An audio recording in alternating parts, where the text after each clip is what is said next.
This is the Breakaway Podcast, presented by the National Bird Hunting Association.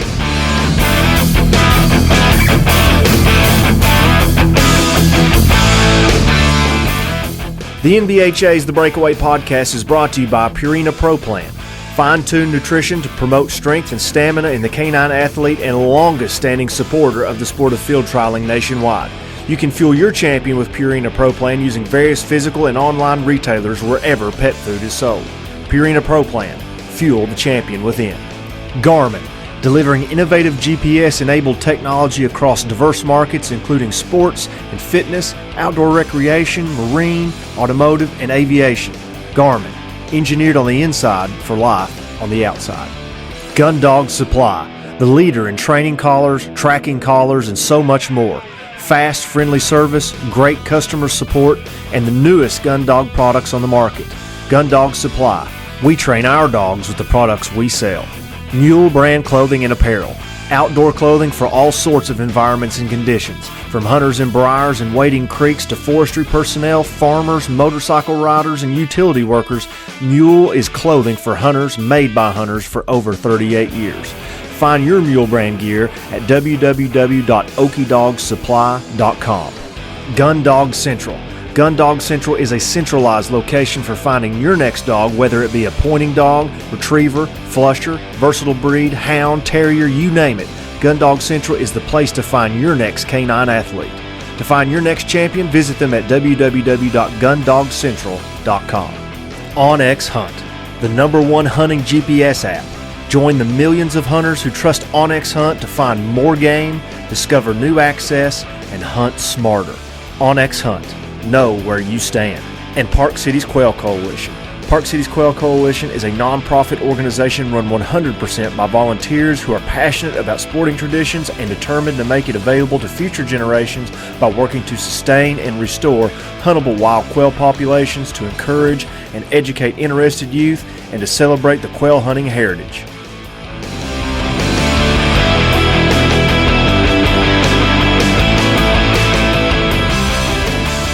Welcome back for the 11th episode of the second season of the Breakaway Podcast. I'm once again your host, Joe Hopkins. So glad to be back in the podcast saddle and so glad that you have tuned in. If you enjoy this podcast, or even if you're listening for the very first time, please take the time to tell a friend, like, subscribe, and review the channel to help grow and promote the podcast and the sport of field trialing that we all love.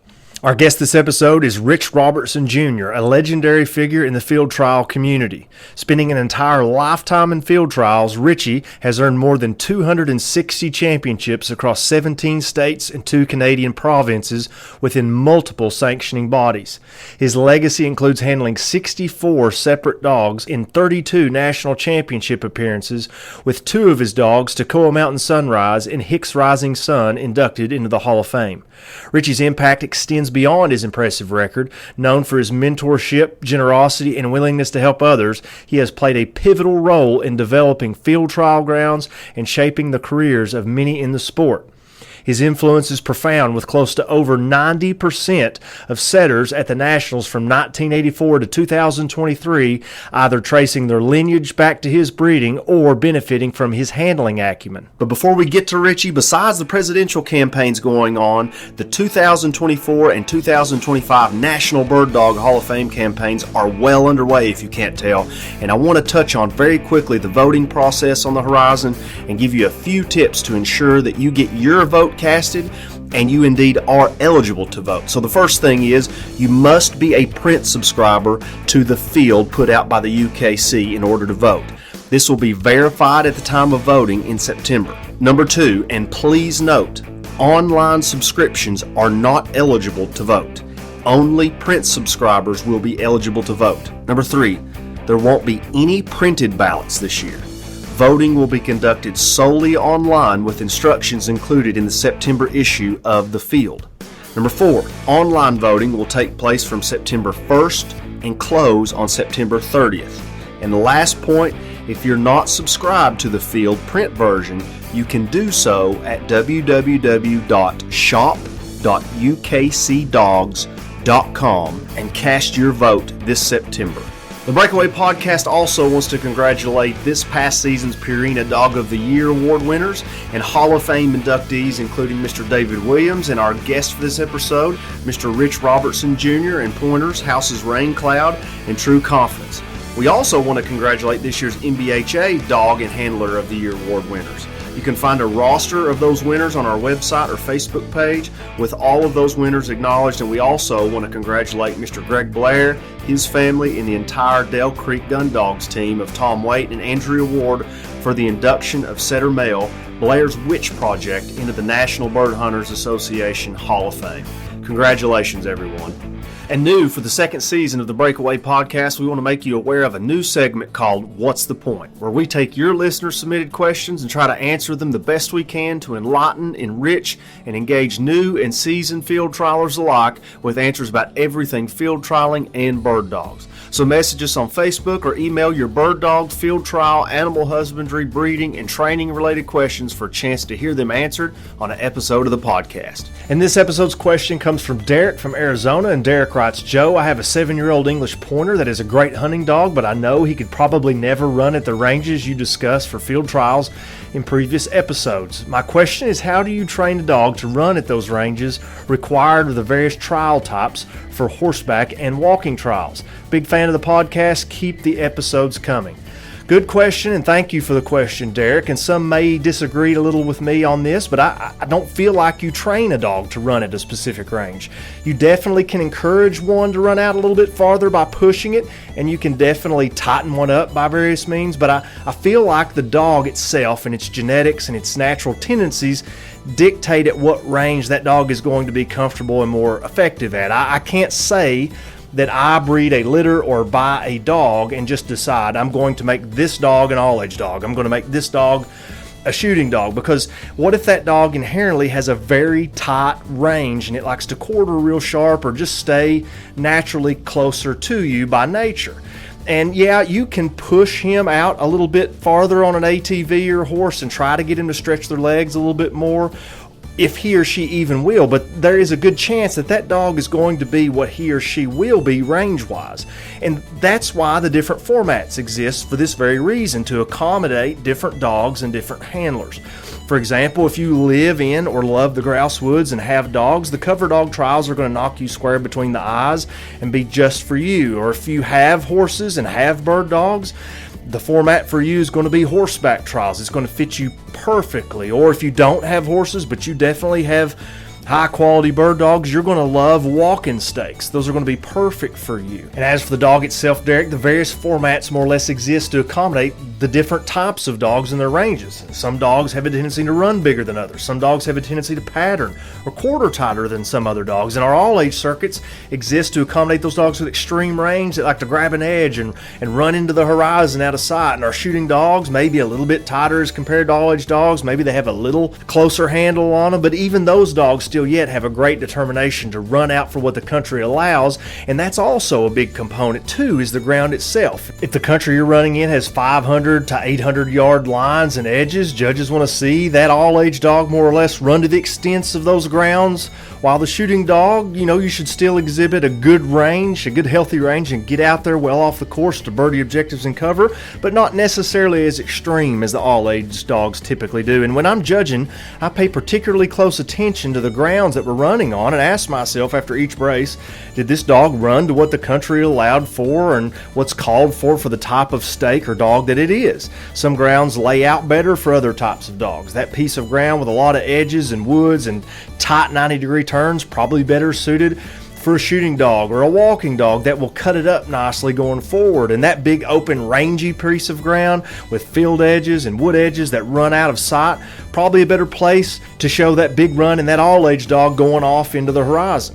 And since this is the maiden voyage of this segment, Kathy writes in on Facebook, as a breeder evaluating 7-week-old poodle pups, what are a few things that would help to ID a potential bird dog? Good question, Kathy. Listen, my opinion, 7-week-old puppies, there's not a lot to ascertain from that. They're kind of a blank canvas, a lot of unknowns. What you can look for and pay attention to is how they move. Are they fancy going? Are they bold? Are they scared of things? Are they timid? You pay attention to the real basics basic functions of personalities at that age, and still at that it can be a crapshoot. But as that dog ages and they start to get into that 10, 12, 13, 14, 15 week age, then you start to see a lot of the intangibles start to come out. You start to see that dog paying attention to butterflies and birds and things floating around.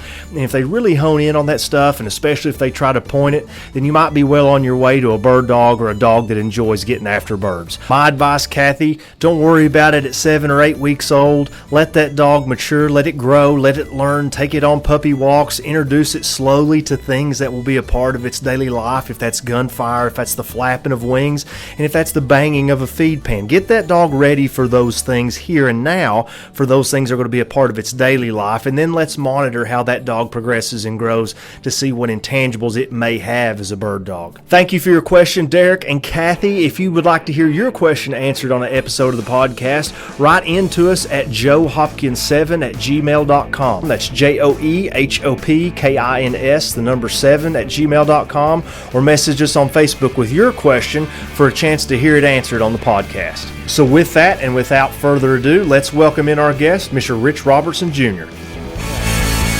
Joining me now on the Breakaway Podcast, what a privilege it is to have Hall of Fame handler, Hall of Fame trainer, breeder, and anything else field trial dog related, Mr. Rich Robertson Jr. Rich, how's it going, man?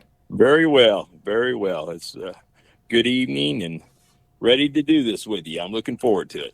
You know, my email, my inbox, and all that has just been flooded with people. When's the podcast coming back? Field trial season starting up. I've got a lot of drives ahead of me. I got a lot of rodent hours ahead of me. I need something to listen to, and I've had a lot of time here in the off season to think about how we want to kick this off and what kind of personnel and stories and experiences.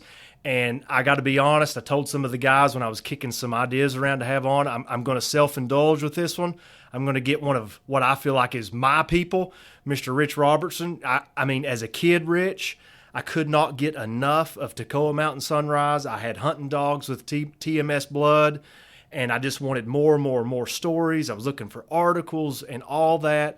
So when I'm sitting here on the other side of this microphone with you, 18-year-old, 17, 16-year-old Joe gets a little bit bubbly. So if I sound like a fanboy, just calm me down a little bit, because I got a lot of ground I want to cover with you, a lot of ground. But for our listeners, Rich, that are meeting you for the very first time, tell me where you're at, where you're located, what you do now, what services you offer, and what Rich Robertson's up to at this point in time.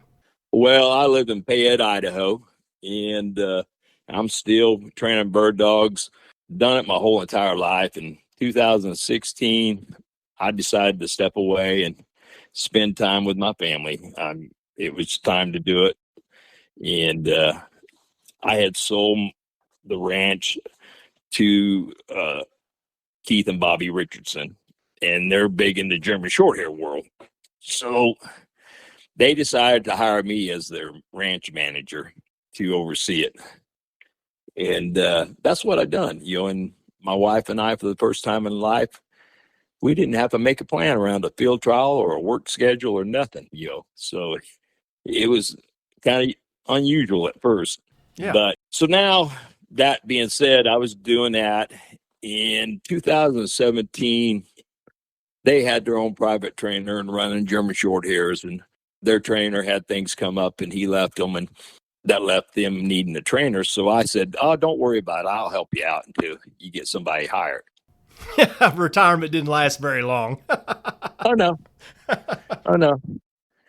So I've been doing it ever since 2017. And everybody laughs. They said, "I thought you retired." I said, the older I got, not the smarter I got. So, but it's been a fun journey. I now compete the German Shorthairs for the Richardsons, and they get some super nice German Shorthairs. Nice. They have me traveling all over the United States again. Back on the road. Yep. And I want to touch on something. We got a lot of ground to cover, Rich, and I got a lot of stuff I want to talk to you about. But I kind of talked about this with you earlier. You and Jamie and a bunch of other people we've had on here have made special efforts to talk about the family unit and the family part of this field trial life that a lot of us are living or trying to live. And you said in 2016 you made a big decision to go home and be with family and be with your wife and do family things. And one of the things that I find myself dealing with people when they call in and they ask questions and stuff, it's not necessarily how do you get a dog to do this or where should I go to have this experience. It's trying to juggle the home life. And where does field trials and dogs fit in with the home life? How much is too much and how much is enough and all that? And you gave some great advice to me earlier before we hit the record button. You said, you got to do what you can do. Don't shove a round peg into a square hole. Don't put things that mean a lot and they're very important in a bind so you can go run a dog. Take care of those things, but enjoy the time you have when you do get to run a dog. Yes. I mean, so, trying to do the bird dog world and include the family. I mean, at every level, the most important thing is keeping your family involved in it and Right. not to overload them and burn them out and run them off. Sure. And that's the tough part. Try to make it fun for them as much as possible. Make them part of it. Yeah. And first of all, family is first. So I mean, but we all sacrifice a lot sometimes to get what we need to get in our career, and it takes an extremely strong partner Sure. to stand not behind you, beside you, and walk with you through this. Yeah, that's very prophetic. That's very true. And you've talked about your wife and how much of a key component it is, a very equal component to yourself in the operation to keep the boat afloat, when you're running a string of dogs and you're all over the country, and especially you at the time, coast to coast. And I know you're probably more centralized now in your travels, still on the road, but if you don't have a good team, all success usually has a really good team behind it, and you've not been short of that in your career. No, and not just my wife that was with me, my daughters were a big key factor. Nice. They went to summer camp and they all worked and they got up at 4:00 in the morning. No, they didn't want to, but they did. And they worked all day long. And, now they're all grown and they say to me, Dad, I kind of miss those days, and that's when you maybe done the right thing and didn't completely burn them out. Wow. Well, that's good advice, and that's good for our listeners to hear. It kind of breathes a little breath of comfort that, hey, look, take care of things that matter and do this when you can and enjoy it when you can. And Rich, I want to say something about you too. This podcast has kind of come at an awkward time for you, and a lot of us got wind that the ranch that you're on, the Prairie Wind Ranch, tragically and unfortunately caught fire in a lightning storm. And needless to say, and I want you to tell us a little bit about this, it has turned your life upside down a little bit for the time being. And you've lost hundreds of thousands of acres in and around where you're at. I think you told me there for a stretch of days you only had single-digit number of hours of sleep. You've been playing firefighter. You've been playing cattle rescuer, and you've helped your neighbors. And I told myself that this isn't going to work. He's got too much going on. It's too sensitive of a time. And you insisted that you do this, and you insisted because you think that this stuff for our game is important, but our listeners are probably really interested and first and foremost, glad that you're okay. Like, that's a very dangerous situation for you, your family, and your stock, and your neighbors around you. Can you just tell our listeners what happened out there? Well, we had a thunderstorm roll through, and lightning struck and set a fire late in the evening, probably 4 or 5 miles away. And through the night, things were all right. And the next day, the wind changed on us, and it started coming to us. And that fire moved so fast through the night, it went from 4 or 5 miles away to a mile away. Man. They estimated it was traveling around 30 miles an hour. Wow. Coming across the country.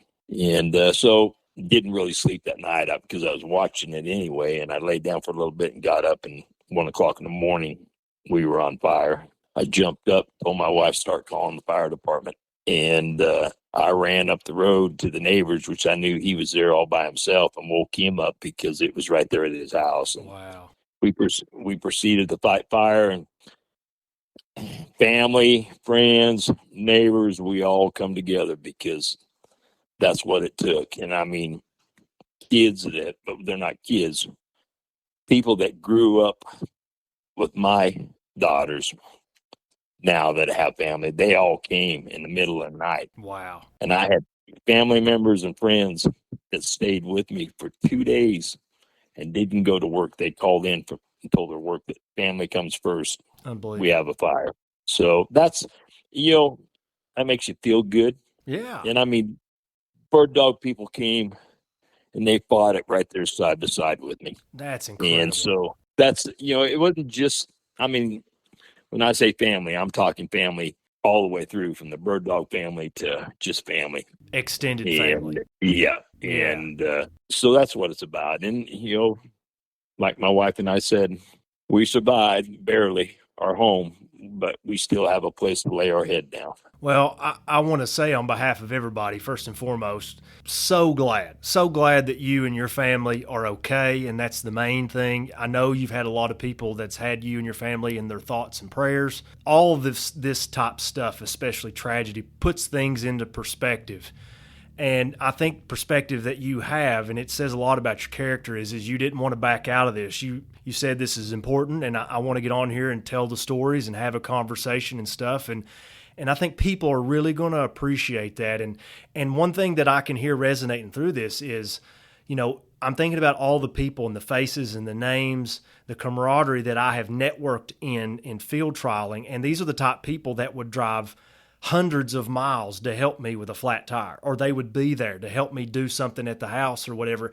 And all I have to do is ask. And those are the type of friendships that endure and last for a lifetime. They're not superficial. They're really deeply rooted things. And it's funny because it all comes down for the love of a bird dog, but that goes to show you the kinetic fabric that is in this game that we have. Well, that's, even still this day, I'm getting phone calls from people in the field trial world. They said, if you need me there, I'll get on a plane or I'll drive there, and you just tell me what you need me to do for you. Wonderful. And that's how our bird dog world should be. Yeah. And I believe it is. I believe everybody comes together. Y'all want to win, but when it comes to tragedy, we all come together. Amen. That's really well said. And this instance and your testimony with it is a testimony to that, the camaraderie and the network, the community that is the field trialers. And we're a special breed. We love our animals and we do things that people may not understand, but there's a connection there that we can't explain to people. And one thing that I do want you to explain, though, is you've been in field trials and you've been around bird dogs. I asked you this earlier and you couldn't even tell me. It's just been, you said, it's my life. It's been my life. I don't ever remember. The first dog I ever remember being on our family was a bird dog, a pointer female. Wow. That's awesome. So tell me, I mean, there's a question here that I ask everybody, and I don't know how you're going to answer it, but do your best. How did Rich Robertson get started in bird dogs? I mean, if he just grew up around it and it was a part of the air he breathed, was it hunting dogs? Was it field trial dogs? Tell me about what life looked like as a young Rich Robertson. Well, like I said, I grew up in it. My dad had bird dogs. We were always hunters. And then he decided to start going to a few field trials, and that's where it all started. And I can remember as a tiny kid going to field trials with my dad. And, it's a big change from today's world. We all slept in the back end of a pickup. And if it poured down rain, he pulled the tarp over the top of us we didn't have a canopy. That was our canopy. I don't imagine the parking lot would be too full of the field trial now if we had to sleep in the bed of the pickup trucks with a tarp. So that was my introduction. Like I said, I as far back as I can remember, going to field trials as a little kid. So, and then my dad, he turned pro. I think he turned pro in 1968, I think it was, and started training dogs for the public. And back then, so the rule was that if you were a pro, any of your immediate family members were pros. So that made me be a pro when I was 12 years old. 12-year-old pro. So at 12 years old, I had to run against in the open stakes. I didn't get to run an amateur. Oh, man. So I came in full throttle, I guess. So Rich Robertson goes to the line and his feet can't reach the stirrups, and he's got a dog at the end of the whistle, but he's ready to rock and roll at 12 years old. Yep. And my dad, he had his running dogs when we were young like that. Like I said, that's that family bond to bring the next generation in. Hey, Rich, can you remember what the first field trial you attended where you've got, material memories of where it was at and what it was or where it was at or maybe some of the dogs? Can you remember? My first one? Yeah. Were you in the womb? It was there in California. Nice. Back then it was before it was populated. I remember as a little kid going to a place, it was called the Medallion Gun Club, and it was in Southern California outside of Bakersfield. Nice. Well, there was lots of people down there that belonged to that, and it was all native country and loaded with California valley quail. And it was like something like 10,000 acres. Wow. And that's where they run field trials, and there was nothing but wild birds. There was no planet birds. And so that's probably, like early on remembering it. I've got a picture in my office here that I kind of cherish. It's a black and white photo, and it was taken when I was 16 years old. And my dad took me out of high school, and they had what they call the Arizona Shooting Dog Championship down in Kingman, Arizona. Okay. Well, during that time, this is in the 70s, in Nevada, they had started what is now the Northwest Chucker Championship. Yes. But they had started an all-age classic and a shooting dog classic. Nevada, the town of Nevada, they guaranteed $10,000 for a purse win in the 70s, early 70s. Wow. Which was a lot of money then. Oh, big time. So a lot of trainers would come to this Arizona Shooting Dog Championship to get their dogs on the ground because it was kind of similar. Mm-hmm. And to go to that. And in this picture, it's a black and white. And my dad's in it. And some of the people in this picture, it's going to blow you away. And they're all young. And some of them in the picture is Payette. Wow. Tom Smith, Rick Smith, Dean Lord, and then some, a lot of the trainers from the West Coast. Unreal. In that one photo, black and white photo. I sent this to Bernie quite a few years ago, and I'm not in the picture. And I told Bernie, I says, I was just a pup. Those were the old dogs, and they were going to let this pup in the picture. That's a picture that almost or probably should belong in the museum one day. I mean, all those names. Oh, yeah. So, like I said, I was 16 years old. He took me out of school for a week. Nice. And he said, this will be the best education he can ever get. Wow. That's incredible. I believe so. And I believe it was. That's awesome. And I just did the conversion. $10,000 back then, $40,000. That's $40,000 in today. So that was a lot of money back then. That was a big purse. It was huge. And like I said, the likes of like Payette and Rick Smith and Tom Smith, and Dean Lord had come all that way. That's awesome. Hold on to that picture. There's someday a lot of people are going to benefit from that photo. I look at this photo. I told Rick, I said, Rick, I got a photo. I said, we're the end of the lives, you and Tom and I. The rest of them are all gone. You guys are the pillars of time now. Him and I just laugh about it. So. Oh, that's good. That's rich. That's really good.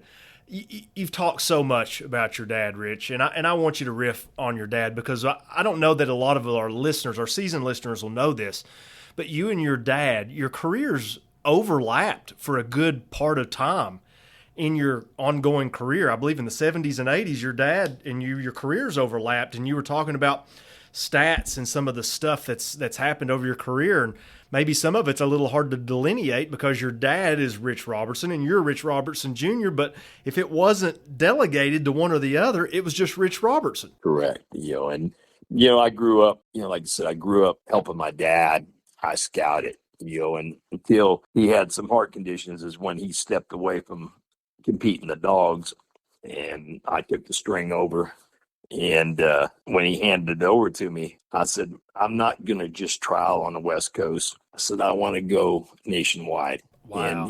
And I said, I want to run all the way across the United States. we'd already went to Canada some already. And so he said, well, it's your string, do what you want to do. So I had a lot of owners that thought that probably wasn't the best move in my life. And some of them stepped away. What did your dad think about that, Rich? Well, he stood behind me. Wow. I mean, I can see that. I can see that being a major unknown, that the rig is going to go coast to coast now, and the variables that go into that, let alone the dogs, the travel and the logistics and the planning and stuff. I can see where a lot of people in your camp are like, hey, take a second and think about this. This is not just a drive down the road. I think I was 23 years old. Wow. Wow. I just can't imagine making that big of a decision. But the right guy was in your corner. Right. And so, like I said, few of the people walked away from me. But like I've always said, don't ever burn those bridges. You may need to cross them. We always remained friends. Nice. Even though they took their dogs and put them with other people, we stayed friends. That's the way it should be. And you, Rich, you've had owners. I mean, it's one thing to be from where you're at on that side of the country, and you naturally would have owners over there. But you had a plethora of owners on the East Coast, too. And some of the dogs that are in your history annuals, I mean, you've got as many East Coast owners as you do West Coast owners. Oh, correct. And then I had owners from Canada later on, and I had, clientele from Japan later on. Yeah. Wow. So, we remained good friends, and he took his dogs and put them with another trainer, which was all good. And we always stayed friends. And when I won my first big trial down south, which was the Pelican with Tacoma Mountain Sunrise, my very first call was not to anybody but him. And I said to him, I said, Jack, you remember our conversation about when I told you I was going to go south and win, and you told me that I would never win down there? And I said, I told you, you're right if I don't ever go. And I went. I said, guess what? He says, you won one, didn't you? I said, yep. Oh, he said, awesome. I knew it. He said, I knew of any person that was determined to do it, it was you. That's amazing. That's so cool. What a cool story. And I'm just thinking about the leap of faith it took and the commitment to the work that it would take to keep the rig intact coast to coast and to make those plans and to coordinate things. And you've got to stop places along the way and air out dogs and horses and all the things. And here again, another good point as to why a team really does matter. And you may not consider them a part of your team, but if you have a friend that lives in Missouri and you need to stop overnight and you get to stay at their place and air out your animals, that's somebody that's on your team. And that's almost invaluable. Yeah. Well, when I decided to do it, Alex Mock, he's been the Tacoma Mountain Setters early on. Yes. He jumped in that truck with me and we left. Wow. We were in our early 20s, and there was a lot of times that we didn't know how we was going to put fuel in the truck. And there was a lot of times when we didn't need a whole lot. So, a lot of Vienes consumed, I'm gonna assume, and stuff like that. But him and I, we're still very close friends to this day, and we laugh about when we were younger and how we survived. Nice. And Alex still breeding high caliber quality setters and still going strong. That's so cool to have that connection between you two and still doing it, and we can talk about those things. Rich, we're in a really unique part of the season here, and a lot of your colleagues will say this is the better part of the season even if it is on the front end, and that's the prairie training season. We've got trainers and amateurs sprinkled out all over the prairies in your neck of the woods and all over the Midwestern and Western parts of the country right now, and they're getting dogs ready. And I'd imagine there's nobody better to ask about the integral necessity or the functional utility of the prairies and the field trial dog. Can you just tell our listeners what the prairie has meant to the field trial dog and to you in your career? Well, going to the prairie and taking them when they're young and putting them in all them wild birds is the foundation, the beginning of a great dog. And the bond that you will create between you and that dog working on the prairie, a positive work, lots of birds, endless hours of work, and just having the weather and the country to do it. The dog will teach himself with the right stuff. Right. And then you will learn a lot of stuff too. The prairie is so important, so important. I mean, I went for a lot of years in Canada. I had a summer camp in Alberta, and I mean, it was just phenomenal. It was phenomenal. Wow.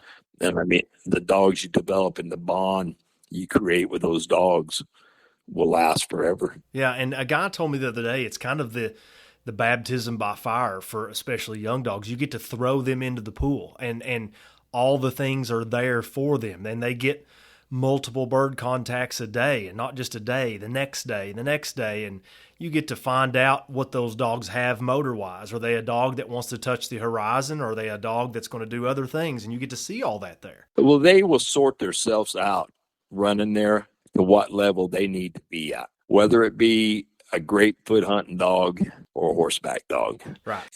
That's where you'll find the true dog is putting him down on the prairie and see him do that. Is that what a lot of owners are really after too when they put their dogs, especially their young dogs, their derby age dogs on a truck? Is, they want to get training and they want to get repetition and they want to get them on the ground and get them in shape and all that tangible stuff.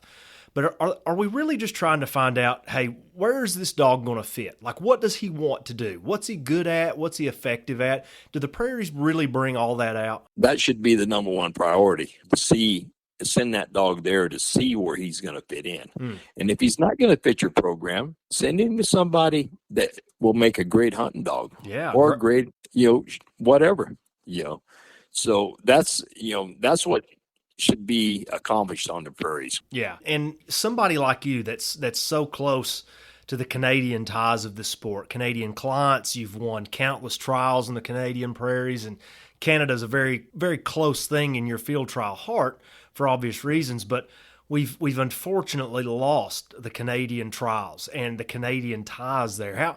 How big of an effect will this have? How big a deal is this for our game, Rich, for those people that have no idea the interweavings that the Canadian prairies has on the field trial game? Well, unless you've experienced, it's hard to explain that what you'll see in the dogs that came from that.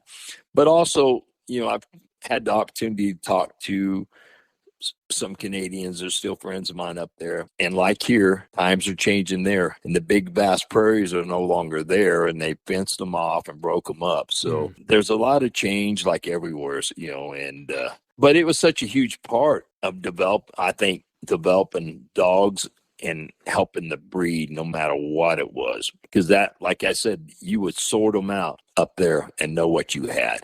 They would sort themselves out because you put them on the ground enough and in enough birds. You knew you either had something or you didn't. Right. And one thing that you've had is an unbelievable roster of dogs. Unbelievable. And I just want to mention some of these names here. Names like Rapidan, names like Audubon, Toccoa Mountain Hope, Toccoa Mountain Nikki, Miss Mona, Brick Church Sundrop, Desert Rambler, Pacesetters Equinox, Tommy B, owned by good friend Dr. Brown, T's Gunrunner, Skid Row Joe, Audubon Americus, White Powder Grip, and the list goes on and on and on. What goes through your mind, Rich, when you look back at that proverbial shed row of all that great talent and those superstars that you've had your hands on, or you've bred, or you've guided across the prairies or in the piney woods? What does that make you feel like? Well, it makes my heart feel full. And when I sit in my office, I got pictures around here and scrolls and stuff, and I'm like, I take it all in when I'm sitting here. I'm like, it's been a good life. Wow. It's been fun to make an impact in the bird dog world, whether it be what breed it is, setters, pointers, I got titled the setter man because I won so much, Yeah. But I have had some great pointers. You have. Great pointers, they have had an impact on the breed too. Absolutely. I mean, take like Riverton's fun-seeking Scooter. He's had such a big impact, in the field trial game. I mean, he's produced some phenomenal dogs, produced Hall of Fame dogs, and and their offspring is produced. So I feel good to be part of it. And I also feel good because he helped get some young trainers on track, like Jamie Daniels, Yeah. Tommy Rice. Those guys, their genetics go back to dogs, either directly out of Scooter or second generation. Very much so. Jamie's in that vein of Rebel blood, and their Scooter is by Funseeker's Rebel, who Fred won the national with, and Jamie had his hands on in the early part of his career, and it's helped build his career too. Correct. Well, that's, so Scooter's dam was a female called Riverton's Black Eyed Pea, and she was pretty phenomenal. 6-time champion. And the young man that owned her, he brought her to me when she was like 3 years old, and he said, I want to show you this dog, see if she's worth campaigning. So we ran her. I was like, yeah, she's got potential. And he'd be like, well, you don't seem too excited. I said, well, we get her broke. I think she can win. And he's like, what do you mean get her broke? I got her broke already. I said, not the kind of broke I need. So, and she did, and she went on. And Fred DeLeo just loved her. She was gritty. She was gritty. On the prairies up there, it could be 110 degrees. She didn't care. She was going to run and point birds. Nice. And so when I helped Fred win the national with Funseeker's Rebel, when I scouted for him, right, I said, Fred, when Pete comes in, Matt Coverdale, he said, I want a breeder and you're in charge of it. He said, you pick the stud dog you want a breeder to. So when I helped Fred win the national with Funseeker Rebel, I'd already helped him down in Florida and Georgia and stuff. And I'd helped Fred, all through his career. And I said, Fred, I want to breed P to Tyson. He looked at me, he said, are you serious? I said, yeah. He says, you better get me a puppy out of it. I said, it's a done deal. That's how much he thought of her. Wow. That's all. And that's been one of the great nicks in our stud book is that Rebel nick, Funseeker's Rebel over Riverton's Black Eyed Pea. And that Scooter is the sire of national champion Dominator's Rebel Air, Hall of Famer champion Just Irresistible, Fun-Seeking Hitman, Little Willow, Painted Oahe Mac, and so many more. It just goes on and on. Yeah. And this is awesome about Scooter. 3 out of 6 puppies from Scooter's litter won 5 championships and 3 runner-up championships. Right. and he littermate Scooter's debutante won the National Amateur Championship, and littermate Youngstown Thrill Seeker won the California Bird Dog Championship. Now, I say that to say this. Scooter, here's another one of your dogs that had an East Coast owner. At least one of them was an East Coast owner. But these dogs, the progeny here, they won on both coasts. They could get it done anywhere. Right. Well, and that's, like I said, I could win prairies, West Coast, East Coast, down deep South, whatever. But that's back to that commitment of endless hours and days and months of living on the road, and, family sacrificing for me to do it, is a big part. And the friendship the bird dog world created for me and opened doors for me to have places to work was huge. Cool. Huge.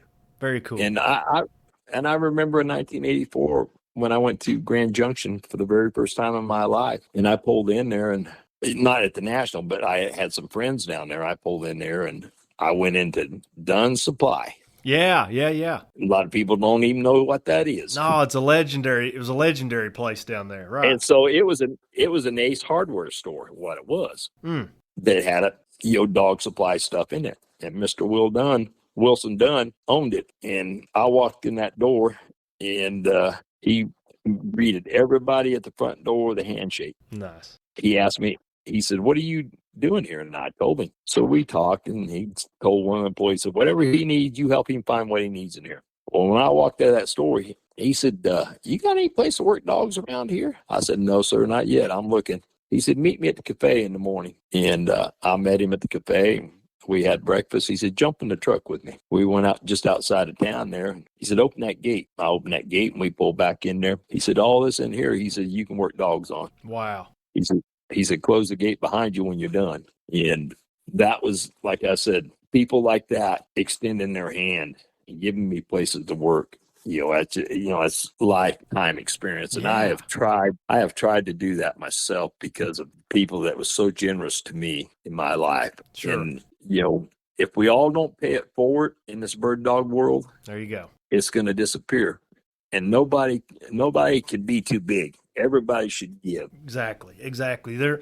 Nobody that has had anybody pour into them wants to keep it all for themselves. If you've had somebody help you give to you, train you, help you, lift you up, you'll naturally want to give that back. And that's one thing that's been said about you in rounds and rounds is the mentorship and the generosity and all the stuff that you've done for dog and man. But Rich, nobody arguably has done more maybe for your career. And then definitely, without argument, the setter breed is Hall of Famer and 11-time champion Tacoma Mountain Sunrise. I'll just tell you, as a kid that was trying to save up every nickel he had so he could buy an orange and white setter with Tacoma Mountain Sunrise written somewhere on the paperwork. I mean, it didn't matter. And all you had to do was just tell me Tacoma Mountain Sunrise was somewhere. And I was probably going to bust the piggy bank and try to come get that dog or that puppy. Right. And one thing I want to say about Tacoma Mountain Sunrise before I turn you loose on him, there are so many champions and good dogs in our game, in our history books, and a lot of good sires. But few, unlike Tacoma Mountain Sunrise, very few become their own culture. He kind of carved out his own culture. He was the picture of the breed. What did this dog mean to you in your career? Can you tell us a little bit about Tacoma Mountain Sunrise and his impact? Well, he helped me climb that ladder from a young man to where I'm at today because he was so intelligent. He was so easy. Bill Hunt and I had a conversation one time, and he had a dog that was a Hall of Fame dog. And he said, when we turn these dogs loose, he said, they don't give us 100%. They give us 110% every time. And I said, you're exactly right, Bill. And those kind of dogs like that are very far and few between. I mean, that's what sets them aside from any other dog in their breed. And not just that they can perform, the ones that can do it, the ones that can produce. And that's what he done. And, there's not very many true stud animals, and I don't care what it is, right. Dogs, horses, whatever, that stamp themselves in their genetic pool, no matter what you bred to them. You and I talked about this earlier today. When I'm looking at yearlings, when I'm looking at dogs, one of the things that I really key in on that has boded me well is I want to see that sire or that damn sire stamp that stock. And Tacoma Mountain Sunrise, Rich, correct me if I'm wrong, you could pick one out from a mile away. He stamped every one of them. All the Tacoma Mountain Sunrise dogs I had, all orange and white, all built like him. The genetics, potent wasn't even the word. It was something different about him. He replicated himself. 31 lifetime wins, 270 winners sired with 1,777 progeny wins. And that's the best I can do estimate-wise. This dog's reach goes into the annals of time. I don't think there'll ever be, and I hope there is, but I don't ever think there will be another setter like him in my lifetime. I hope there is, but I don't know if there will be. Because he was a gift. He was a gift to the bird dog world. So when he was young, Dr. Stephen Asher owned him. And so I'll kind of give you a quick story how he came about in picture. So Dr. Asher was a bird hunter. That's what he was. And we were training some gun dogs for him that wasn't much for him. He'd turn them loose and they'd just leave him. And so he had about had enough. So he came to the kennel. We told him, come to the kennel. We'll show you some dogs that you can hunt over. These dogs won't ever make it for you. And he said, okay. So he came and showing him dogs walking down through the kennel. Pretty soon realized that he wasn't coming along and looked back, and he's standing in front of Tacoma Mountain Sunrise's kennel. And he was just a young pup then. He said, well, what about this dog? I said, oh, he's a field trial dog. He's not for you. And he said, well, what do you mean a field trial dog? So explained to him what it was because he didn't have a clue. So said, set it up for to go out the next day to show him some dogs for hunting dogs. He said, how about throwing that pup in? I said, well, he's not for sale. But we put him in, went out there and worked dogs. He said, well, can I see him too? And so worked him, and he said, I want him. I said, well, he's not for sale. He said, well, I want him. So needless to say, the almighty dollar spoke. Yeah, I would imagine. So he bought him, but he didn't buy him for a field trial dog. Oh, really? He bought him for a hunting dog. Oh my gosh. You're telling me we were this close to not having that dog and that influence in our pedigrees. He could have been just a meat dog. Yeah. And so then I'm like, I got to figure something out real quick. So I'm like, so he took him and hunted him a little bit when he was a puppy. And my dad went with him and they'd hunt him. So I get ready to go to Canada that summer. And, he was a coming Derby. And I said, the best thing in the world for this dog will be to go to Canada and let me work him all summer. And he'll be just right for you to go in hunting season. So he said, well, let me think about it. Fine. He gave in. He said, okay, I'll do that. I said, I'll be back for you to hunt him this hunting season. So I took him up there and I started working him. I said, kept him updated. In those days, there was no cell phones or stuff like that. So I talked him into letting me run him in a trial. And I ran him in a trial and he placed. And then I came home and they had a little trial here and I ran him in it and won with him. So I said, this dog got a lot of potential. He said, well, he's my hunting dog. I said, I got dogs you can hunt with. I'll just give them. So that's what I did. And then that started Sunrise's career and that started Dr. Asher's career. Oh my goodness. I didn't know that. That's unbelievable that it was that close to not even happening. But what's and he appreciated this dog. He loved this dog and appreciated him so much. And he was a great client. And he was early on in Sunrise's career when he was hitting it pretty hard early. He was offered a pretty big chunk of money. Really? From Japan. When Japan was people there were big in the bird dog world. Yes. And he was offered a huge sum of money. And I thought this is as good as you could ever put it. And he said, he turned it down. And he said, he says, I owe it to the setter world for him to stay here.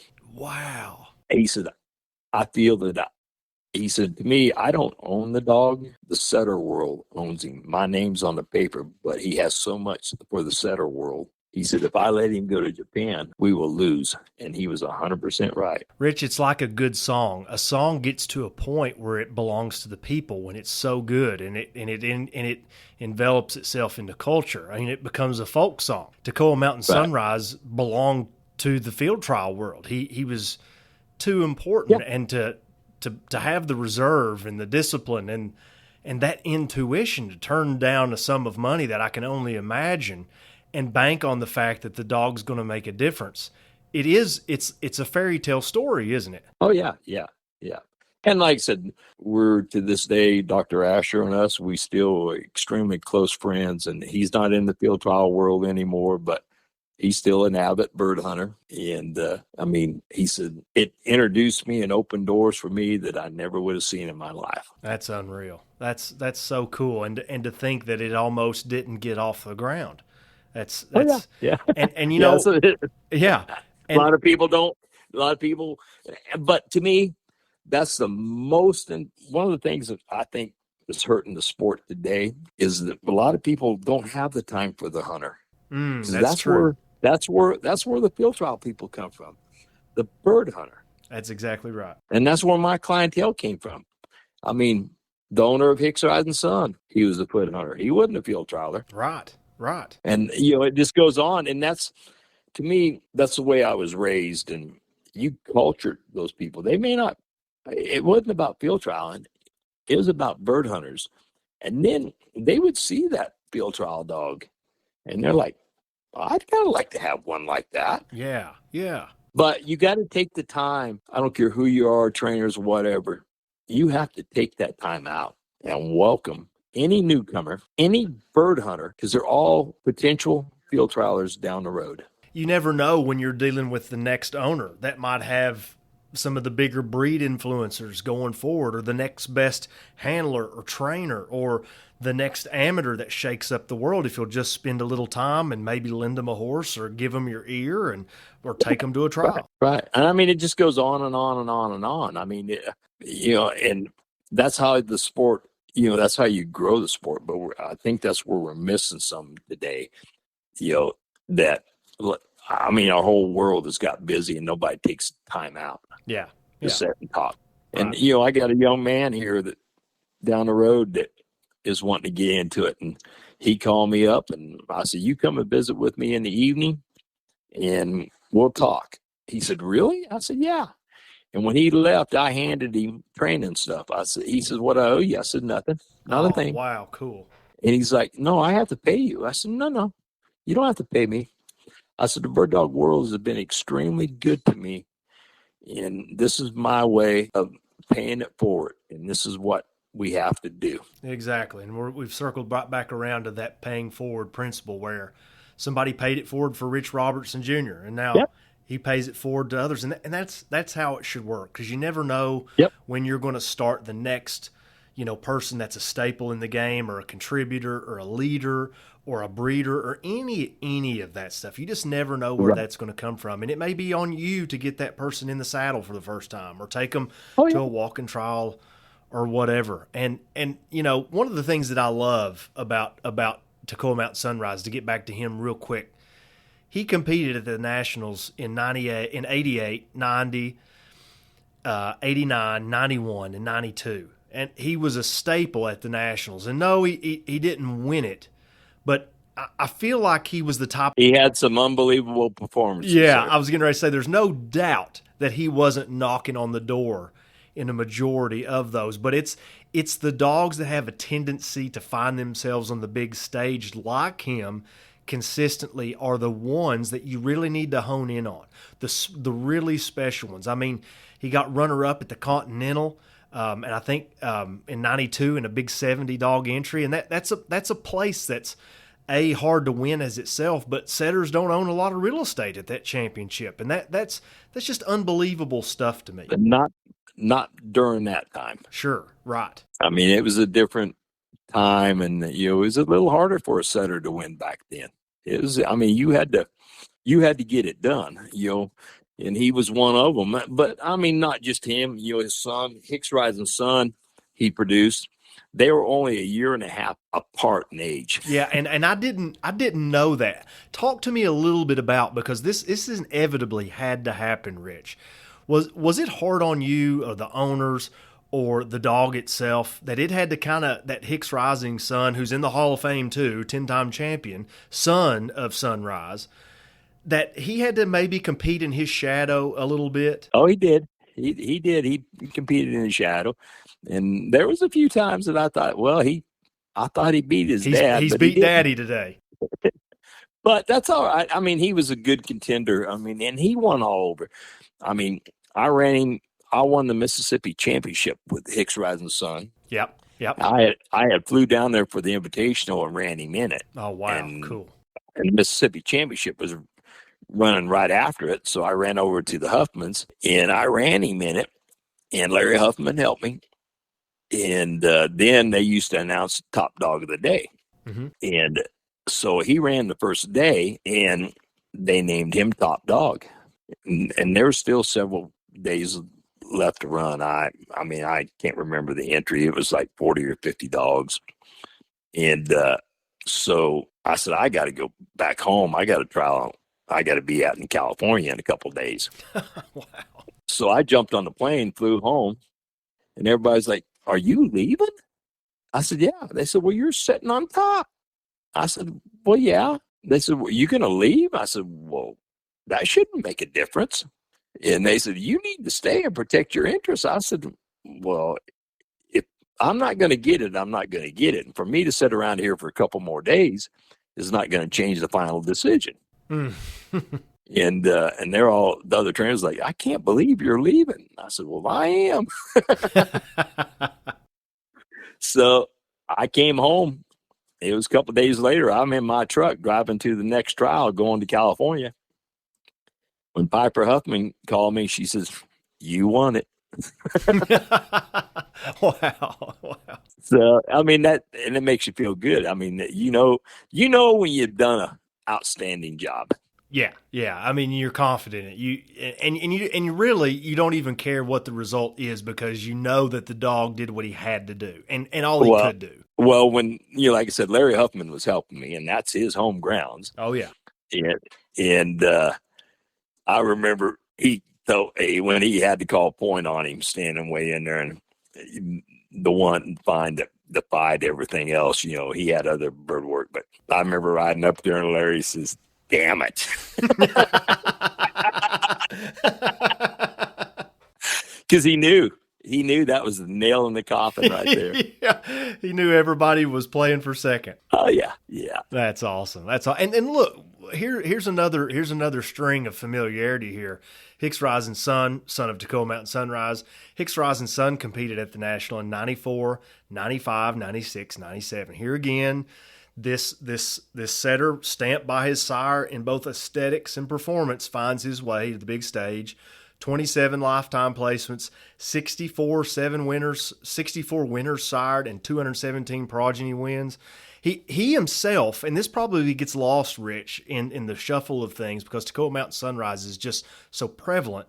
He himself, really, really, really good and great sire. And sired dogs like Southwind Mike, who went on to be, more or less an influencer in the breed. And this thing just keeps rolling over on itself and replicating itself, doesn't it? Well, and talking about competing in the shadow of his sire, he also bred in the shadow of his sire. Oh, the good brood females went to Tacoma Mountain Sunrise, and Hicks got the leftovers. Right. But later in life, people realized how important he was. Exactly. He's almost just as prevalent in pedigrees and setters as Tacoma Mountain Sunrise. I'd venture to guess you can't hardly find any without him or Tacoma Mountain Sunrise. Right. It's amazing. I'll give you a quick little story about how he come about in Skid Row Joe, because they were litter mates. Right. And Tacoma Mountain Zephyr, which was a litter mate. I won the Derby Championship with him, and Japan bought him and took him there. Wow. So I was in Punta Gorda, Florida, down there working dogs in the winter. Punta Gorda, Florida, working dogs. That sounds terrible. So I was down there in South Florida working dogs, and Alex Mock was down there with me. Very good friend of mine in Canada that lived in the little town where my training camp was going to be down there on vacation. Well, he had a little setter. He had a setter female that he had got from Eddie Tenbrook. And Eddie Tenbrook used to train not far from me. And so I'm down there in South Florida, and I hear through the grapevine that Eddie Tenbrook has Sandhill Sheba down there, and he's going to sell her. Well, my good friend Jack McKenzie owned her. And this is the dam of Hicks Rising Sun, Sandhill Sheba. Yeah, the last I had knew from that summer that he was still the owner of her. Mm. But I didn't know what had transpired between him and Eddie. I said, when I found out about it, I said, send word to Eddie that I'll buy her. Just tell me how much. Mm-hmm. My intention was to buy her and get with Eddie and pick her up. Well, Mr. Jack was down there in South Florida on vacation from Canada in the winter. And he come by where I was at, and we're sitting there having a little drink and talking and having a good time. I said, you ain't going to believe what I done today. He says, what's that? I said, I bought Sandhill Sheba. He said, like hell you did.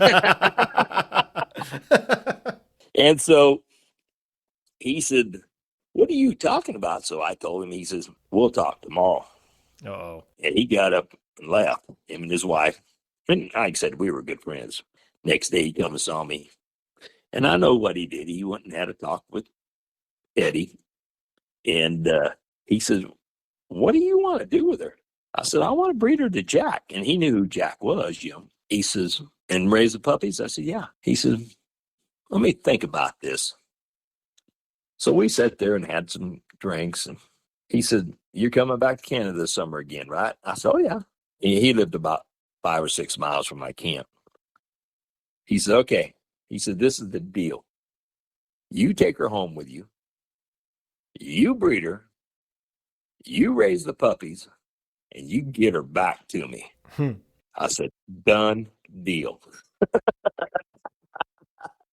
Had I not been in South Florida, Hicks Rising Sun probably never would have existed. Had you not been in Punta Gorda, Florida, the sun would have never rose for Hicks Rising Sun. Yeah.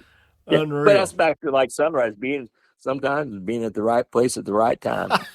That's exactly right. Both of those dogs. And, it's not fair to you, Rich, to pick out just a couple and expound on them, because the list is so heavy with such great talent and such great performers and occupiers of field trial history. And that's just a few of those dogs that have made up a part of your career. And that's not even considering like the short hair part of your world that quite frankly and unfortunately I'm not as abreast on, and I don't know that world as fluently, but I have a lot of people that listen to this podcast that are diehard GSP people, and they're going to be thrilled to know that you're here and you're in that world now. And I can't, it's hard to wrap my mind around that you have kind of been in both of these worlds and had the success you had.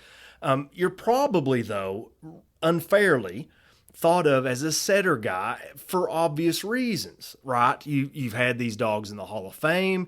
You've told me that when you started really nailing it down and, these setters were setting the world on fire, people naturally wanted to send you setters, and you kind of got pigeonholed as the setter guy. But you have trained and handled and bred different breeds, but you started almost entirely with pointers, didn't you? Correct. Yeah, that's what I had earlier on, was all pointers. Well, I'd have the odd setter or two, but I mean, that's kind of all my early winning was done a lot with majority pointers, not just all setters. Did you feel like that you were disadvantaged or statistically declined competing with setters, or the majority of setters on the all-age circuit? Did that put you at a disadvantage? I don't, yeah, I don't know if you want to call it a disadvantage. Maybe it made me work a lot harder, and the desire to prove them wrong, that I could beat them with anything. And you really had to hone in on your breeding decisions and everything to make all that come together. Right. There was a lot of times that was frustrating, and you just, you regroup and you come back at them, Nice. And you can't let it push you back, and you can't stand, if you stand back and say, well, maybe they're right, then you're not looking at it the right reason. Right. You should be looking at it for the love of whatever dog it is, of proving them wrong, that you can do it, and he can do it, or she can do it. Well said. Yeah, well said. That's there again, having your priorities straight, even in competition. What are you trying to accomplish?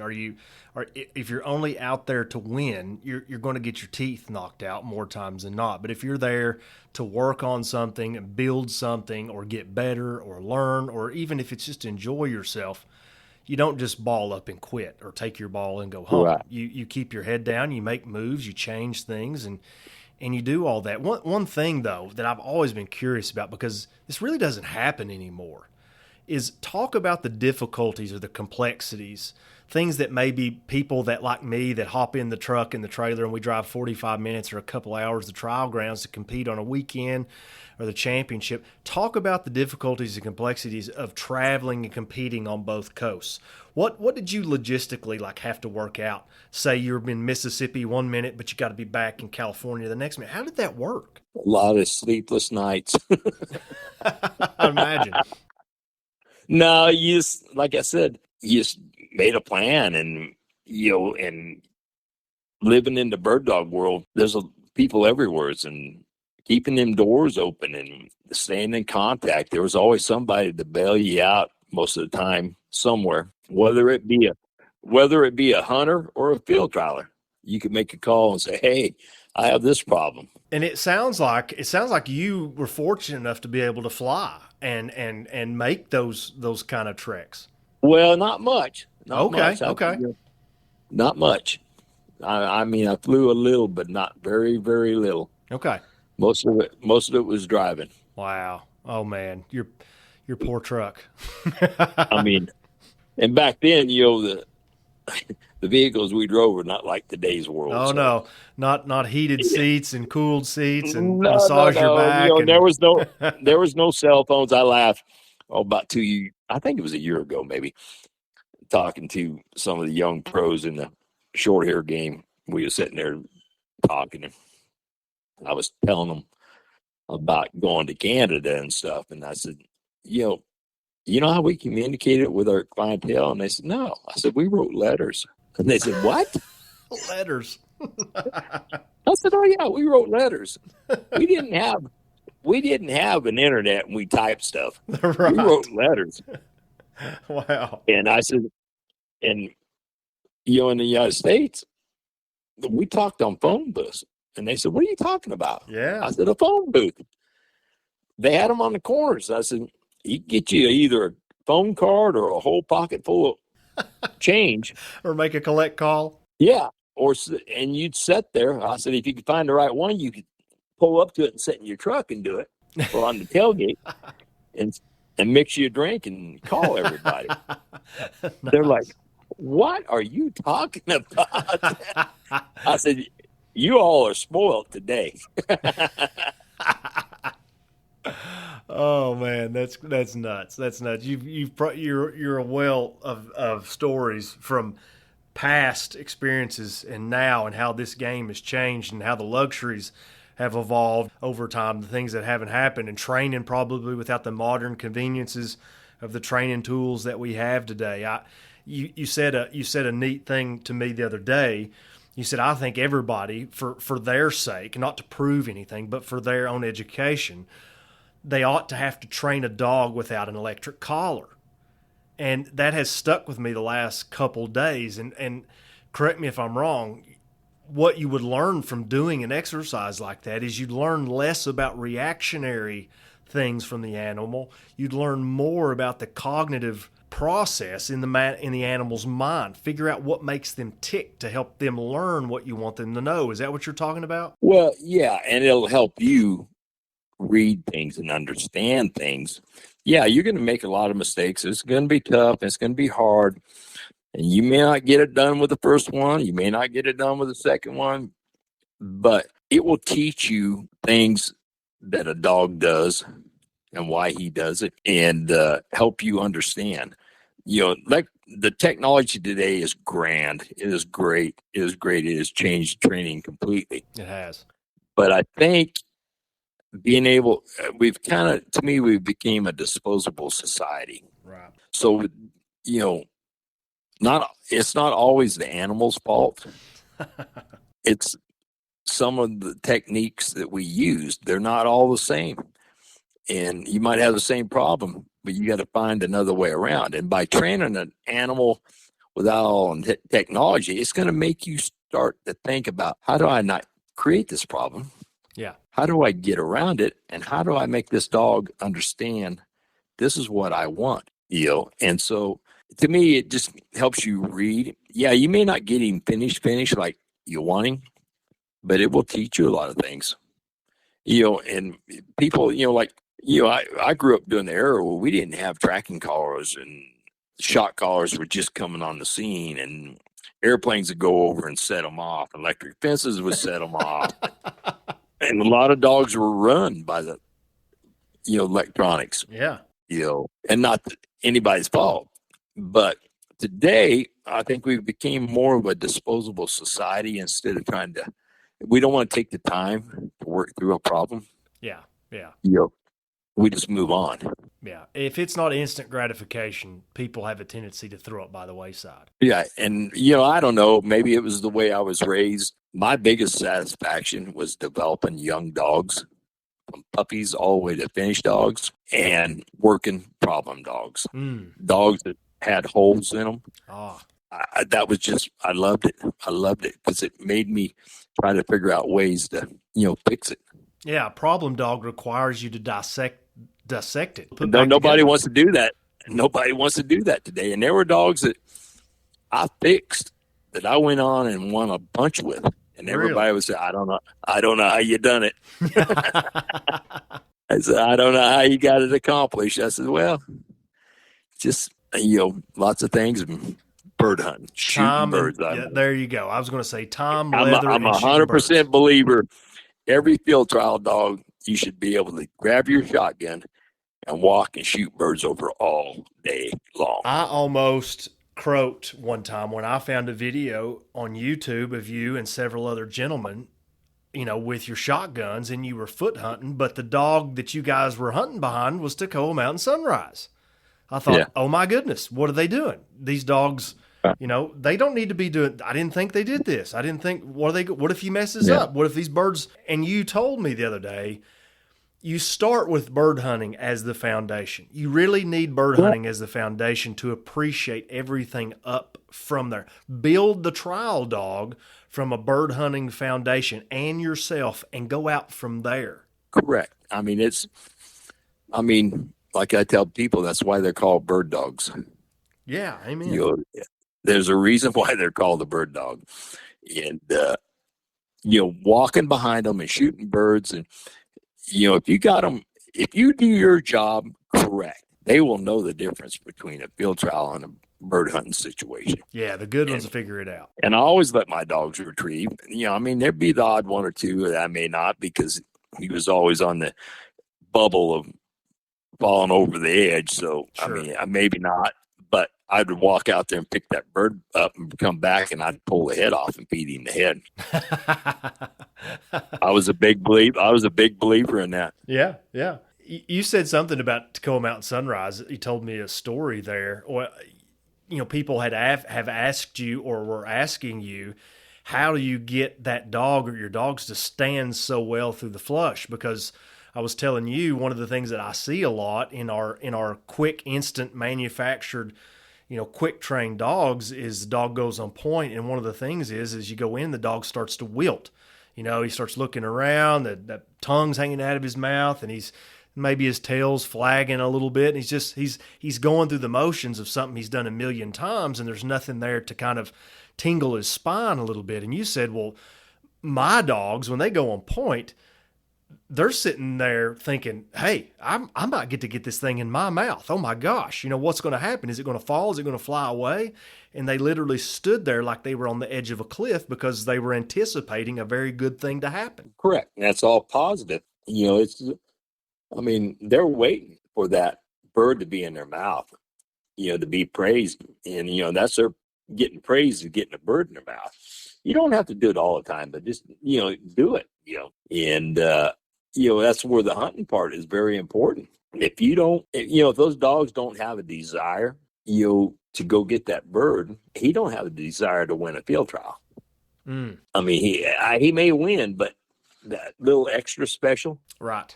And like I said, you don't always have to let them retrieve, but walk out there, kill them a bird, make them stand there, kill them a bird, walk out there, pick it up, bring it back to them, and let them put their mouth on it. Yeah. Yeah. Don't go to the same 40-acre field with the same launcher and the same silhouette and do the same thing over. Throw, the proverbial, throw the dog a bone, do something different, reward it, shoot a bird for it, go hunting for it, and all that. Right. And, and that's very important in developing that desire in that dog. Yeah. Yeah. I agree 100%. And I think a lot of people, for whatever reason, think they ought to be broke by the time they're a year old. Yeah, I'm not a big fan of that. To me is like, they'll tell you when they're ready to be broke. If you can read a dog, he'll tell you when he's ready. And if you do all your foundation work, yeah, you can break them. But there's been a tremendous amount of dogs that went by the wayside that were pushed too early. Yeah, and they wilt. A dog has a reservoir of what makes them awesome. And if you deplete that reservoir too early, meaning you're asking that dog to do things and putting pressure on that dog that it's not at a maturity level to handle that stress and that pressure and that asking, you're going to deplete that reservoir. And it's a lot easier to deplete it than it is to build it or refill it. And if you're tapping into that at a really early age and demanding that dog to be broke, steady to wing and shot, and he's a youngster, he's all he's interested is chasing butterflies and stuff like that. Right. You're gonna turn the dog into an accident rather than a product in the end. You're not gonna let that dog organically move forward. And the thing is, that's why the breeding program is so important. You should look for them dogs that want a desire to do things for you early without a lot of pressure. Oh. That's, that should be part of your breeding program. Yeah. You tell me a dog can retrieve and he can handle going foot hunting, but he'll run a country mile on the back of a horse. If he can handle all those things and he knows when to flip the switch on and off, That's clearly an indicator for a breed-on type individual. Like, take that and breed those on. That should be your program. Yeah, yeah. Not just the dog with the poker straight tail that can go out there and nail a homing pigeon. Anybody can do that. Get the dog that's got the full encompassment of what a bird dog is. Bird sense, stamina, composition, composure, and aesthetics. Put it all together. Don't just pick one or two. Right. Well, and like I said, I think in the field trial world, we have lost, the shooting birds for dogs has kind of got away. I mean, growing up, all the old trainers, they all kill birds for their dogs. Right. All of them. But that's not the case today. Yeah, I always heard stories about guys that were like kind of waiting in the wings on the call because they were waiting to see if they placed or they were not worried, but they thought maybe there'd be a callback, and they'd want to keep their dog right and keep them sharp. So a lot of those guys would go off to a neighboring plantation or neighboring grounds or to a buddy's grounds, and they'd kill some birds over that dog in the meantime in case they got called back, and they wanted to keep that dog's mind on birds. Correct. Yeah. I mean, you can go shoot birds for him. That's, like that video you're talking about, Sunrise. Yeah. That was prior to the National, a couple of days before he had to run there. A couple of days. Wow. Awesome. Well, Rich, tell me about this. Educate me on this world. I'm aware of it, and I'm vaguely educated on it and keep up with it as best I can. But unfortunately, the world of the German Shorthair Pointer, the English Setter, and the English Pointer, they kind of draw a line in the middle of them, and they kind of have their own territory and their own trials and stuff. Very rarely do they intertwine. Can you just tell me and my Pointer and Setter audience, and I've got a large German Shorthair following. It's amazing how often I hear from them. But tell me about where you're at with German Shorthairs this time, the arenas you play in, the sanctioning bodies, the trials and the championships. Tell me a little bit about what the Shorthair world looks like for you right now. So the world I play in the German Shorthair world is called the NGSPA, not the AKC part of the German Shorthair world. Okay. Which is two different organizations. And the NGSPA run off the bylaws of the American field in the AFTCA. So their dogs range a lot more, cover a lot more country, do a lot of things. So when I came on scene, I saw some dogs and then, impressed with them. And so, when my boss talked me into doing it full time for him, I told him, I said, you're not probably going to understand my methods, but be patient and you'll see the end. And he did. And so in today's world, in an NGSPA dog world, the dogs that I created for him has kind of brought on another level, I think, in my mind. And those dogs, I've got people to judge for him now from the American field world. And they're like, oh my God, I never had a clue these dogs could run like this. They're like, yeah, they got short tails, but I mean, they will lay the front end out. They will come and go with you. They will point birds, and their endurance is gritty. And I mean, it's a fun world. I mean, it's a fun world. They've got some very, very good dogs, and they've created a very good breeding program amongst themselves to get that. My boss, all the dogs we run are they breed everything. They do not buy one dog. Oh man, all in house. Wow. Yeah. And so, there's a little difference between the world I run and the AKC world. Right. But they're fun dogs to work. They're gritty dogs. They're good bird dogs. And they can, like a lot of the pros and stuff that have seen them now, they could run with us. Yeah, there's no reason why they couldn't. It's just been a flavor thing. I think it's just they have their own world. They're happy there. They've got their own things that mean what they mean to them, and there's no reason to cross over. I mean, there are Brian Gingrich and those guys will cross over and run in some trials, some pointer setter trials and stuff like that. And Josh Neiman and those guys have got great strings. There's a lot of those short hair guys that they've just got a real good thing going, and and they're super competitive. And those other breeds, the Brittany's have got dogs that would amaze you if you have allowed stereotypes to take over your assumptions of these dogs. You need to go see the trial stock. It's one thing to see the trial stock and then to have the proverbial thing that your grandfather told you about that breed. There's some real hot rods out there in the other breeds. We're fortunate in the NBHA. We get to see a lot of these breeds in the walk-in ranks because they intermingle a lot. And there's no different. It's just the length of tail or the length of the fur on them. They do the same things and they're just as competitive. So that's awesome. And you're the best person to ask this next question, Rich, as we kind of wind this down. We're desperately trying to grow the sport with whatever we can. All these different mediums, all this social media stuff, anything to get optics on our sport. But I want to ask you, somebody that has lived in this sport for a lifetime, not a set number of years, of lifetime, pointers, setters, German short hairs, all the different breeds that you have been around, the scouting, the judging, the handling, the training, the breeding. What does Rich Robertson Jr. feel like that the sport needs to do to grow itself? I've been thinking this over, and I've been asked a bunch by people. And there's several things that come to mind. One of them that really comes probably home to me, growing up in this world of bird dogs, I remember as a kid, there was weekend trials and fun trials. Nope, not these big trials. Anybody could come with any kind of dog they wanted and run.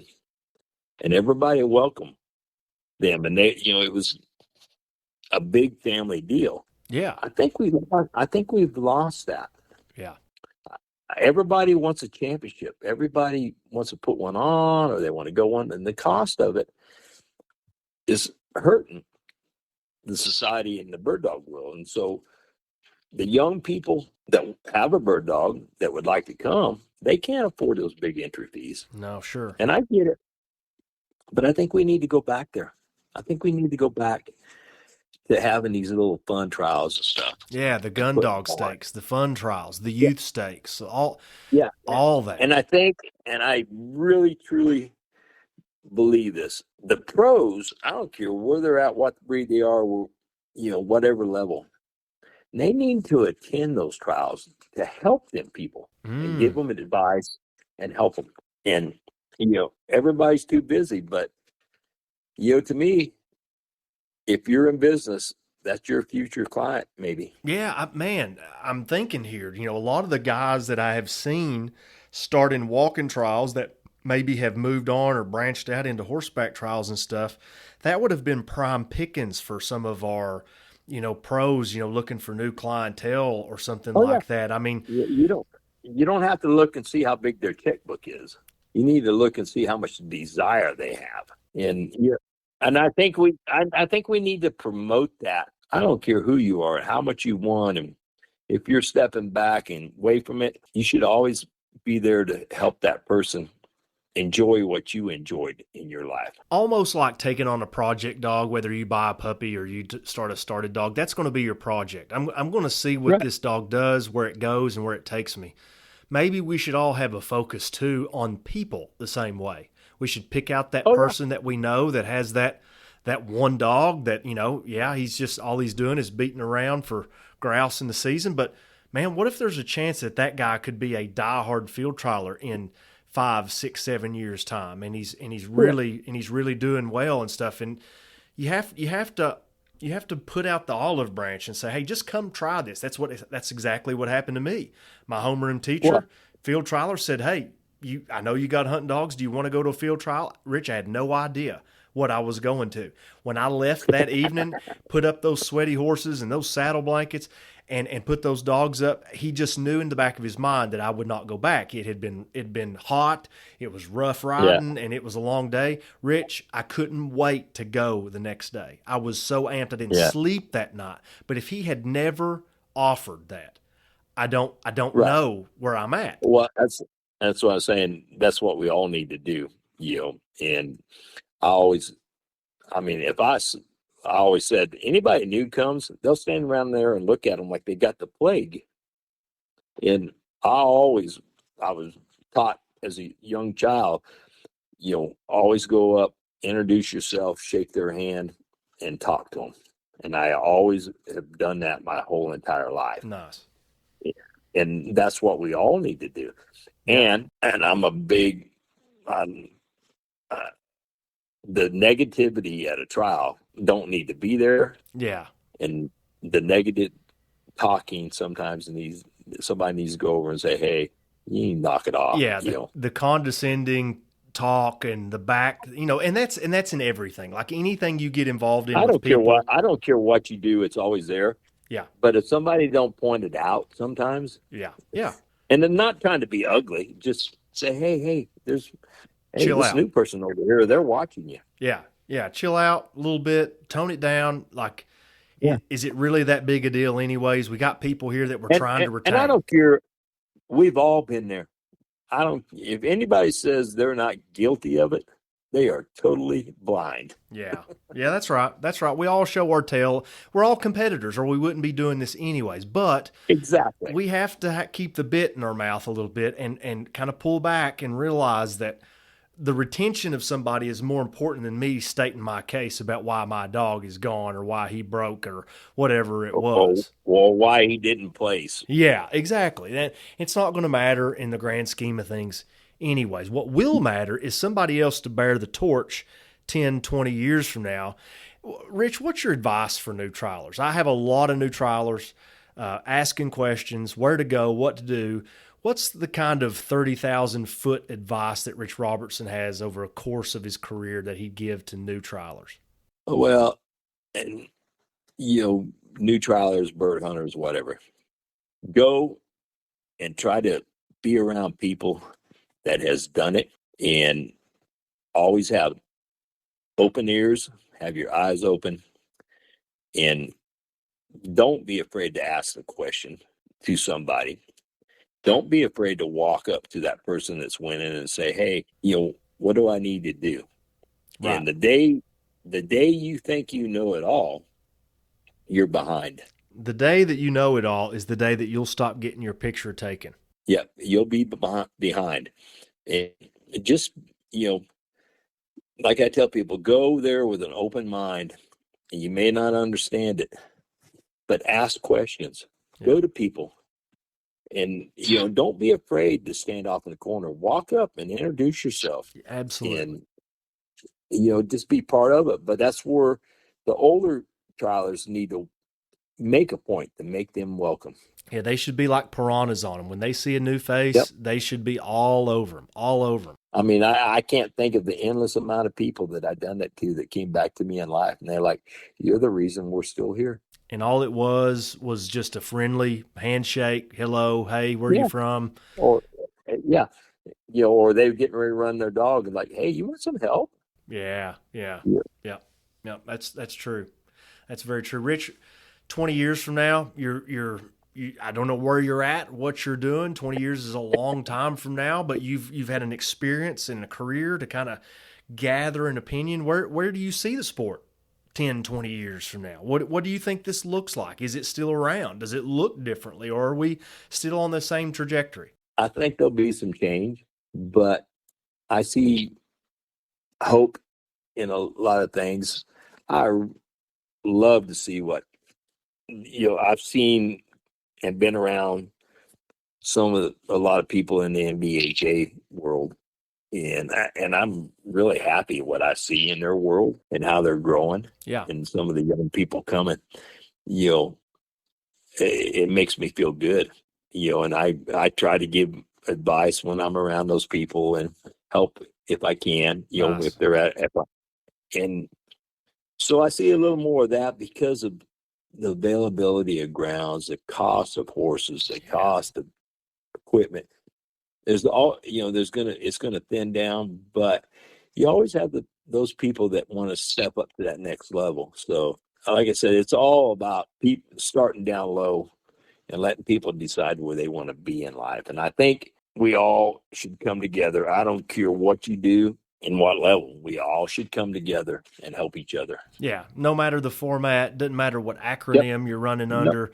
This game needs to proliferate, go on, and grow. And we don't do that in divided houses. We do that under one roof. And we've got such a good product to sell people because the upland community, the upland world is so big. It's so popular right now that, the harvest is ripe for reaping. I mean, it's time to get a hold of those foot hunters and those guys that had dogs a couple years ago whose professional lives have changed and they're getting back into it. That we need to go after those people, gather them up, get them in a trial, get them in a saddle, get them in a side-by-side, whatever, and show them how awesome this game is and how it can extend its season, and then give you another chapter of your life that you would have never thought possible with regards to networks and friendships and dogs, just like yourself and the stories that you've told us. Rich, how can people find you, connect with you? Are you available?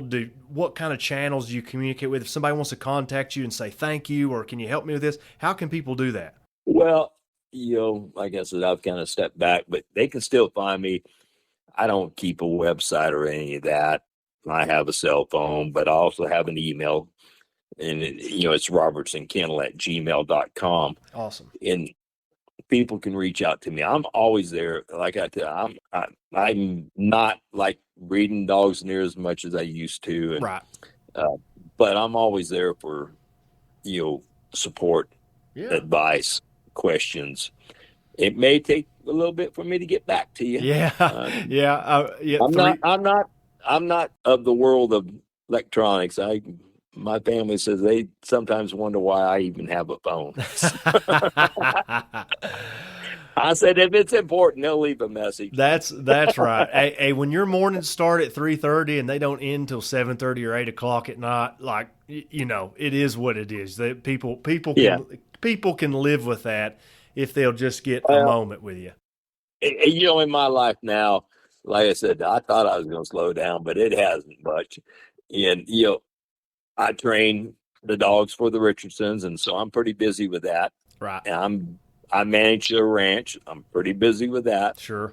And I run some cattle, so that keeps me a little spread thin. And then I try to have as much family time as I can. Well, Rich, you've played the old man card on me several times in our conversations. You keep throwing around your age. Hey, I'm 66. I'm not a young buck. I can't do this. You're going pretty good for a 66-year-old. I don't see you slowing down very soon, and really, I don't think somebody like you does slowing down very well. No, just like to try to do a few things that's on my list to do, and I still love to hunt. I'll never lose that desire to shoot birds. That's awesome. Awesome. And I'm very fortunate to live where I do. To have a good wild bird population. You sure do.